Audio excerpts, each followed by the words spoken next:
Friends, welcome back to my YouTube channel J classes 05 पर स्वागत है। तो दोस्तों, आज के हम लोग इस वीडियो पे देखने वाले हैं जो आप लोगों का चैप्टर 1 है मेरे प्यार दोस्तों, दो बेलों की कथा। इसका हम लोग क्वेश्चन आंसर देखने वाले बिल्कुल आसान भाषा में। तो चलो दोस्तों, हम लोग समय को नहीं गवाते हैं और वीडियो को स्टार्ट करते हैं। नंबर 1 में पूछा गया है कि कांजी होश में कैद पशुओं की हाजिरी क्यों ली जाती होगी। तो क्यों ली जाती होगी? तो कांजी होश में कैद पशुओं की हाजिरी लिए इसलिए ली जाती होगी कि कोई पशु भागा तो नहीं गया या मरा तो नहीं गया, इसलिए कांजी हाउस में कैद पशुओं की हाजिरी ली जाती होगी। ठीक है, तो समझ में आ गया होगा मेरे दोस्तों। क्यों ली जाती होगी? तो कोई पशु मरा तो नहीं या कोई भागा तो नहीं, इसलिए ही वहाँ पर हाजिरी ली जाती होगी। अब हम लोग क्वेश्चन नंबर 2 की ओर बढ़ते हैं। तो इसमें जो पूछा गया है मेरे प्यार दोस्तों कि छोटी बच्ची को बेलों के प्रति प्रेम क्यों उमड़ आया। तो क्यों आया? तो मेरे प्यार दोस्तों, आप लोगों को लिखना होगा कि छोटी बच्ची की माँ मर गई थी और सौतेली माँ उस पर अत्याचार करती थी। उसकी जो माँ थी मेरे प्यार दोस्तों, उसका मृत्यु हो गया था। ठीक है, और उसकी सौतेली माँ उसको बहुत अत्याचार करती थी। छोटी बच्ची को भी लगा कि हीरा और मोती भी उसी तरह अभागे और बेसहारा है। उसको लगा कि मेरे जैसा ही हीरा और मोती भी अभागे और बेसहारे हैं, जिन्हें उनके घर से दूर लाया गया है। समान दुख और पीड़ा के कारण समान दुख और पीड़ा के कारण उनके मन में बेलों के प्रति प्रेम उमड़ आया। ठीक है मेरे प्यार दोस्तों, तो इसीलिए ही उस छोटे बच्ची को बेलों के प्रति प्रेम उमड़ आया। अब हम लोग क्वेश्चन नंबर 3 की ओर बढ़ते हैं। तो क्वेश्चन नंबर 3 में पूछा गया है कि कहानी में बेलों के माध्यम से कौन कौन सी नीति विषयक मूल्य उभर कर सामने आए हैं। तो कौन कौन सी नीति विशेषक मूल्य उभर कर सामने आए, तो आप लोगों को लिखना होगा कि कहानी में माध्यम से, यानी कि कहानी में बेलों के माध्यम से निम्नलिखित नीति विशेषक मूल्य उभर कर सामने आए। तो पॉइंट नंबर 1 में क्या लिखेगा कि अपने मालिक के प्रति वफादार होना। उसके बाद पॉइंट नंबर 2 में आप लोग लिखिएगा कि कभी हार नहीं मानना चाहिए। उसके बाद पॉइंट नंबर 3 में लिखिएगा मेरे प्यार दोस्तों कि अन्याय का विरोध करना चाहिए। उसके बाद पॉइंट नंबर 4 में लिखिएगा कि अपनी आज़ादी के लिए रहना चाहिए, मतलब अपनी आज़ादी के लिए लड़ना चाहिए। ठीक है, लड़ना चाहिए, रहना नहीं होगा, लड़ना चाहिए। बेलों के माध्यम से यही सब मूल्य सामने आए हैं। ठीक है, तो मुझे आशा है कि आप लोगों को क्वेश्चन नंबर 3 भी समझ में आ गया होगा। अब हम लोग क्वेश्चन नंबर 4 की ओर बढ़ते हैं मेरे प्यारे दोस्तों। तो क्वेश्चन नंबर 4 में जो पूछा गया है कि प्रस्तुत कहानी में प्रेमचंद ने गधे की किन स्वभावगत विशेषताओं के आधार पर उनके प्रति रूढ़ अर्थ मूर्ख का प्रयोग ना करके किसी नए अर्थ और संकेत किया है। तो कैसे हम लोग इसका उत्तर देंगे? तो सबसे पहले लिखिएगा उत्तर, उसके बाद लिखिएगा कि गधे को मूर्ख कहा जाता है। जो गधा होता है मेरे प्यार दोस्तों, उसको हम लोग मूर्ख कहते हैं क्योंकि वो शांत रहता है, और गुस्सा नहीं करता। और कभी आप लोग देखिएगा ना, गधे कभी गुस्सा नहीं करता, इसलिए उसको मूर्ख कहा जाता है, इसलिए हम लोग उसको मूर्ख कहते हैं। प्रेमचंद गधे का अपमान नहीं करना चाहता है, लेकिन जो मुंशी प्रेमचंद जो है मेरे प्यार दोस्तों, यानी कि इसके जो लेखक है इस चैप्टर का, दो बेलों की कथा का, तो वो अपमान नहीं करना चाहता है गधे का। ठीक है, वह तो बताना चाहता है कि इतना सीधापन भी सही नहीं है, लेकिन वो बताना चाहता है कि इतना सीधापन भी बनना रहना भी, ये भी एक गधा ही होता है। ठीक है, तो 4 का भी आप लोगों को समझ में आ गया होगा मेरे प्यार दोस्तों। अब हम लोग क्वेश्चन नंबर 5 की ओर बढ़ते हैं। तो क्वेश्चन नंबर 5 में जो पूछा गया है, क्या पूछा गया है मेरे प्यार दोस्तों कि किन घटनाओं से पता चलता है कि हीरा और मोती में गहरी दोस्ती थी। हम लोग कैसे पता लगाते हैं कि उन दोनों में अच्छी दोस्ती थी?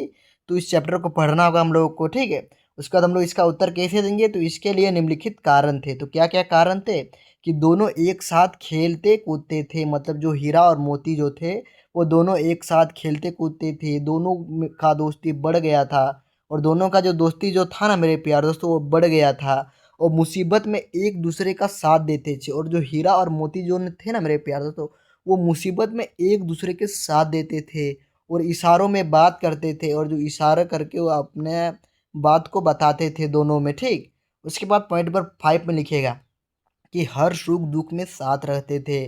उसके बाद पॉइंट नंबर 6 में कि एक साथ चारा खाते थे। ठीक है, तो मुझे आशा है मेरे प्यार दोस्तों क्वेश्चन नंबर 5 भी आप लोगों को अच्छी तरीके से समझ में आ गया होगा। ठीक है, अब हम लोग क्वेश्चन नंबर 6 की ओर बढ़ते हैं। तो क्वेश्चन नंबर 6 में जो पूछा गया है मेरे प्यार दोस्तों, क्या पूछा गया है? तो देख लीजिए कि लेकिन औरत जात पर सिंह चलाना मना है। लेकिन जो औरत जात पर सिंह चलाना मना है, यह भूल जाते हो हीरा कि इस कथन के माध्यम से स्त्री के प्रति प्रेमचंद के दृष्टिकोण को स्पष्ट कीजिए। यानी कि प्रेमचंद का दृष्टिकोण है उसको हम लोग स्पष्ट करना है, ठीक है, स्त्री के प्रति। ठीक, तो कैसे लिखेंगे? तो हमारे समाज में स्त्री को पुरुष से कम समझा जाता है। जो हमारा समाज जो होता है ना मेरे प्यारे दोस्तों, उसको स्त्री को पुरुष से कम समझा जाता है, उनको सताया जाता है, उन पर अत्याचार किया जाता है। जब मोती, यहाँ मोटी नहीं होगा, यहाँ पर मोती होगा, ठीक है, क्या होगा? मोती। ठीक, तो मोती औरत को सींग से मारने की बात कहता है। जो जो मोती है वो औरत को सींग से मारने की बात करता है, तो हीरा उसे मना करता है। लेकिन जो हीरा है ना मेरे प्यार दोस्तों, वो मना करता है कि सींग मत चलाओ। ठीक है, इससे पता चलता है कि प्रेमचंद की औरतों का सम्मान करते थे। यानी कि प्रेमचंद जो थे मेरे प्यार दोस्तों, वो औरतों का सम्मान करते थे, इससे हम लोग को पता चलता है। ठीक है, उसके बाद क्वेश्चन नंबर 7 में जो आप लोगों का पूछा गया मेरे प्यार दोस्तों, क्या पूछा गया तो देख लीजिए। तो इसमें जो पूछा गया कि किसान जीवन वाले समाज में पशु और मनुष्य के आपसी संबंधों का कहानी में किस तरह व्यक्त किया गया है। तो किस तरह व्यक्त किया गया है मेरे प्यार दोस्तों, तो हम लोग इसका उत्तर कैसे देंगे? तो आप लोगों को लिखिएगा कि किसान जीवन वाले समाज और पशु और मनुष्य के बीच गहरा संबंध होता है। यानी कि जो किसान जो होते हैं वो पशु और मनुष्य के बीच बहुत गहरा संबंध रखते हैं। ठीक है, झूरी बोल झोरे बेलों को चारा देता है, बलो नहीं होगा, बेलों को वो चारा देता है। जो झोरी जो था ना मेरे प्यार दोस्तों, वो बेलों को चारा देता था और प्रेम करता था, और वो अपने प्रेम करता था।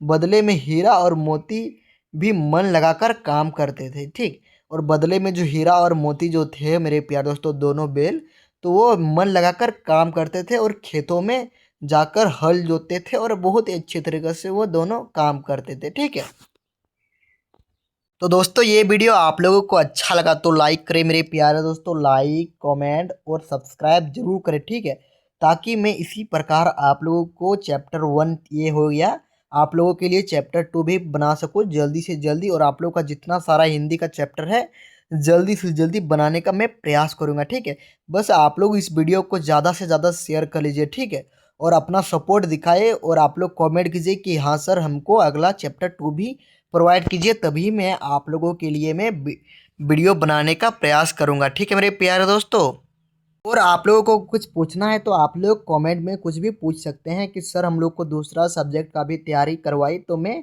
कोशिश करूंगा कि आप लोगों के लिए भी जो और सारा चैप्टर जो है यानी कि और सब्जेक्ट भी है, सारा का मैं तैयारी करवाने का मैं प्रयास करूंगा। ठीक है, बस आप लोगों को सपोर्ट करना है, बस इस वीडियो को लाइक करना है और अपने दोस्तों के साथ ज़्यादा से ज़्यादा शेयर कर देना है। ठीक है, ताकि मैं समझ पाऊँगा कि आप लोग भी मुझे सपोर्ट कर रहे हैं। ठीक है मेरे प्यारे दोस्तों, तो